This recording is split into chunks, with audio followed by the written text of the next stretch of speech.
கர்த்தருடைய பரிசுத்த நாமத்துக்கு ஸ்தோத்திரம். நம்ம கிறிஸ்துவர்கள் அநேக நேரம் நம்ம கடவுள தான் குற்றம் சொல்லிக்கொண்டே இருப்போம். அதாவது நம்ம வாழ்க்கையில ஒரு பிரச்சனை, ஒரு போராட்டம் வருது, ஒரு தேவைகள் வருது. நம்மளால இந்த சூழ்நிலைகள் மாறி போக முடியல.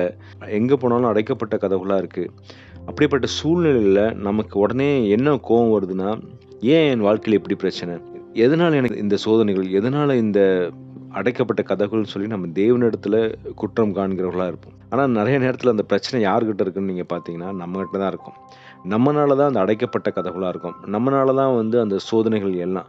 எதனால அடைக்கப்பட்டிருக்கு நம்ம கடவுள்ட்ட கேட்காம, நம்ம உடனே என்ன பண்றோம்னா, தேவனை நம்ம குற்றப்படுத்துறோம். நம்ம மட்டும் இல்லைங்க. பழைய ஏற்பாடு காலத்திலேயே அப்படிதான் இல்ல. கிதியோன் காலத்துல பார்க்கிறோம். நியாயாதிபதிகள்ல கிதியோன் காலத்துல பார்த்தீங்கன்னா, மீதியானர்கள் ரொம்ப ஒரு கொடுமையா நடத்துறாங்க. அதாவது அவங்க என்னெல்லாம் விவசாயம் பண்றாங்களோ, அது எல்லாத்தையும் அள்ளிட்டு போயிடுறாங்க. ஆடு, மாடு, ஒட்டகம் எல்லாத்தையும் தூக்கிட்டு போறாங்க. அவங்க மீதியான் மக்கள்னால அவங்க படுற கஷ்டம் கொஞ்சம் நஞ்சம் இல்ல.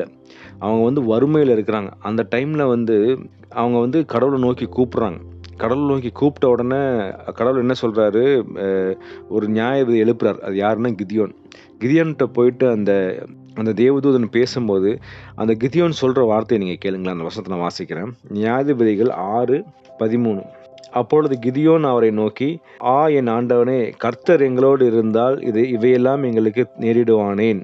கர்த்தர் எங்களை எகிப்திலிருந்து கொண்டு வரவில்லையா என்று எங்கள் பிதாக்கள் எங்களுக்கு விவரித்துச் சொன்ன அவருடைய அற்புதங்களை எல்லாம் எங்கே? இப்பொழுது கர்த்தர் எங்களை கைவிட்டு மீதியானர் கையில் எங்களை ஒப்புக் கொடுத்தாரே என்றான். கடவுள் தேவதூதர் மூலியமா சொன்ன உடனே கிதியோனை எழுப்புறாரு. நீ எந்திரி, நீ கிளம்பு, உன்னோட பலத்தோட போ. உன் மூலியமா நான் இஸ்ரவேல் மக்களை ரட்சிக்க போறேன்னு சொன்ன உடனே அவர் என்ன பண்றாரு, கடவுள் எங்களோட இருந்தா இதெல்லாம் நடக்குமா? கடவுள் எங்களோட இல்ல. அதனால தான் நாங்க இவ்வளோ பிரச்சனைக்குள்ள போறோம் அப்படின்னு சொல்லிட்டு யார சொல்றாரு? கடவுள சொல்றாரு. ஆனா கடவுள் ஏன் உங்கள விட்டு நீங்க போனாங்கன்னு நீங்க பார்த்தீங்கன்னா, கடவுள் சொல்லியிருப்பாரு. நீ கானான் தேசத்து மக்கள் அவங்க கும்பிடுற தெய்வத்தலாம் நீங்க கும்பிடாத அப்படின்னு சொல்லி எப்ப சொல்லியிருப்பார் நீங்க பார்த்தீங்கன்னா, மோசேகிட்டயே சொல்லியிருப்பார். நம்ம 10 கட்டளைல ஒரு கட்டளை அந்த கட்டளை தான். இல்ல, நம்ம வேறே தேவர்களை வணங்கக்கூடாதுன்னு சொல்லி போட்டிருக்கோம். ஆனா இவங்க அதெல்லாம் கேட்கவே இல்ல. தான் இஷ்டத்துக்கு பண்ண வேண்டியது, அதாவது அங்க இருக்கிற மக்கள பார்க்க வேண்டியது, அவங்க என்னெல்லாம் பண்றாங்களோ அது எல்லாத்தையும் பண்ண வேண்டியது. பண்ணிட்டு அதுக்கப்புறம் கடவுள் பார்க்கிறாரு. என்ன இந்த மக்கள் நம்மள விட்டு விலகி போயிட்டே இருக்கிறாங்க. என்னுடைய சொந்த மக்களாச்சே அப்படின்னு சொல்லி அவள கூட்டிட்டு வரதுக்காக அவங்க என்ன பண்றாரு, கடவுள் அங்க இருக்கிற மக்கள எழுப்புறார். இல்ல, மீதியானர் எழுப்புறாரு, மோவாபியர் எழுப்புறாரு, அம்மோனியர் எழுப்புறாரு. இந்த டைம் பார்த்தீங்கன்னா மீதியானர் எழுப்புறாங்க. அவங்க நிமித்தம் தான் இவங்க என்ன பண்றாங்க, கடவுள தேடுறாங்க. அதுதான் நல்லா இருக்கும்போது கடவுள தேடவே இல்ல. அவங்க பாட்டுக்கு ஜாலியா சுத்துறாங்க. அவங்களுக்கு பிடிச்சத உலக பிரகாரமான காரியத்த எல்லாத்தையும் செய்றாங்க. ஒரு பிரச்சனை வந்த உடனே நீங்க பார்த்தீங்கன்னா, அப்பதான் கடவுள்ட்ட போய் ஜெபம் பண்றாங்க. நீங்க வசனம் நியாயாதிபதிகள் 6:7. இஸ்ரவேல் புத்திரர் மீதியானர் நிமித்தம் கர்த்தரை நோக்கி முறையிட்டார்கள். யாரை நிமித்தம் கர்த்தரை நோக்கி முறையிடுறாங்களா? மீதியானர் நிமித்தம். ஏன்னா மீதியானர் பண்ற ப்ராப்ளம்ஸ் இவங்களால தாங்க முடியல. அதுக்கு முன்னாடி கடவுள தேடல. அதுக்கு முன்னாடி அவங்க என்ன பண்றாங்கன்னா, நீங்க வசனம் 6:10 நீங்க வாசிச்சீங்கன்னா, நான் உங்கள் தேவனாகிய கர்த்தர் என்றும், நீங்கள் குடியிருக்கும் அவர்கள் தேசத்தில் உள்ள எமோரியருடைய தேவர்களுக்கு பயப்படாதிருங்கள் என்றும் உங்களுக்கு சொன்னேன். நீங்களோ என் சொல்லை கேளாதே போனீர்கள் என்கிறார் என்று சொன்னார். நம்முடைய கடவுளுக்கு பயப்படுறதில்ல. மத்த கடவுளுக்கு பயப்பட்டு அவங்களுக்கு அவங்க என்ன பண்றாங்கன்னு நீங்க பார்த்தீங்கன்னா, பலிகள செலுத்திக் கொண்டிருக்காங்க. அது கடவுளுக்கு அருவருப்பான காரியம். அதனால தான் அவர் என்ன பண்றாரு, மீதியானவர அனுப்புறாரு. மீதியானர் வந்த உடனே இவங்க புலம்ப ஆரம்பிச்சுட்டாங்க. கடவுளே எங்கள காப்பாத்துங்க, கடவுளே எங்கள காப்பாத்துங்க. அதுக்கப்புறம் தான் கடவுள் என்ன பண்றாரு, கிதியோனை எழுப்பி அந்த மக்கள ரட்சிக்கிறார். நம்முடைய வாழ்க்கையில நம்ம எப்படி இருக்கிறோங்க?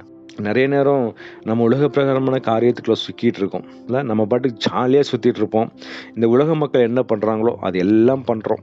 எக்ஸாக்ட்டா நமக்கும் அவங்களுக்கும் ஒரு வித்தியாசமும் கிடையாது இல்லையா? நம்ம என்ன பண்றோம்னா, சண்டே சர்ச்சுக்கு போறோம். அவங்க மத்த நாள்ல அவங்க கோயிலுக்கு போறாங்க. இந்த 2 தவிர நமக்கு எந்த வித்தியாசமும் இல்லைங்க.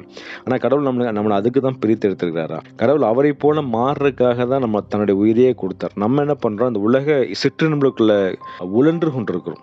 இல்ல, அவங்கள மாரியே டிவி பார்க்கறது, அவங்கள மாரியே தியேட்டருக்கு போறது, அவங்கள மாரியே புறங்கூறுறது, மன்னிக்காம இருக்கிறது, அசுத்தமான காரியங்கள பார்க்கிறது, கணவன் மனைவிக்குள்ள சண்டை போடுறது, இல்ல பிள்ளைகள் இடத்துல சண்டை, அன்பு இல்ல.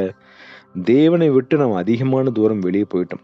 அப்புறம் கடவுள் என்னடா என் பிள்ளை என்னை விட்டு வெளியே போறேன்னு சொல்லி ஒரு சின்ன ஒரு பிரச்சனையை கொடுத்தா போதும். தாங்க முடியாம என்ன பண்றோம்? புலம்ப ஆரம்பிச்சிடும். கடவுளே எங்க போனீங்க? இவ்வளோ நாள் என்ன காப்பாத்துனீங்க கடவுளே. இப்போ எங்க போனீங்கன்னு சொல்லி நம்ம கடவுள்கிட்ட முறையிடுறோம். ஆனா கடவுள் நம்ம கூட தாங்க இருக்கிறாங்க. இஸ்ரவேல் மக்களை பாருங்க, கூப்பிட்ட உடனே கடவுள் வந்துட்டார். அங்கதான் இருக்கிறார். என் பிள்ளை எப்ப என்னை கூப்பிடுவான்னு சொல்லி. நம்ம கடவுளோட இருந்துட்டோம்னா கடவுள் நம்ம எல்லா பிரச்சனையும் பார்த்து அவரு சால்வ் பண்ணுவாங்க. ஏன்னா இந்த உலகம் வந்து சபிக்கப்பட்ட உலகம். நம்ம தேவனோடு இருந்தாலுமே நிறைய ப்ராப்ளம் இருக்கிறதுக்கு சான்சஸ் இருக்கு. யோபுவை பார்க்கிறோம். யோபு வந்து அந்த காலத்துல வாழ்ந்த மனிதன்ல ஒரு பரிசுத்தமான மனிதனா இருந்தார். ஆனாலும் அவருக்கும் அந்த ப்ராப்ளம் வந்தது. ஏன்னா இந்த உலகம் சபிக்கப்பட்ட உலகமா இருக்குது. அதனால அந்த நேரத்துல கூட தேவன் வந்து அவரை காப்பாத்துகிறார். அதனால இன்னைக்கு நம்ம நிறைய நேரம் உலக காரியங்களுக்கு சிக்கி தவிக்கிறோம். உலக பிரகாரமா போயிட்டு இருக்கோம்.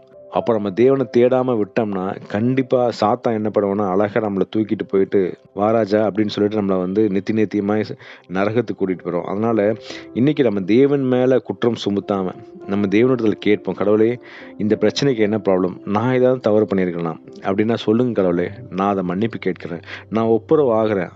அப்புறம் கடவுள் பார்த்துக்குவாருங்க. அந்த விசுவாசம் இருந்தா போதுங்க. நம்ம எந்த பிரச்சனை இருந்தாலும் தேவன் பார்த்துக்கொள்வார். அதனால இன்னைக்கு நம்ம விசுவாசத்தோட கடவுள்கிட்ட கேட்போம். ஒரு ப்ராப்ளம், ஒரு பிரச்சனை மத்தியில போகும்போது கடவுள்கிட்ட கேட்கும்போது கடவுள் கண்டிப்பா நமக்கு வந்து ஆன்சர் பண்ணுவார்.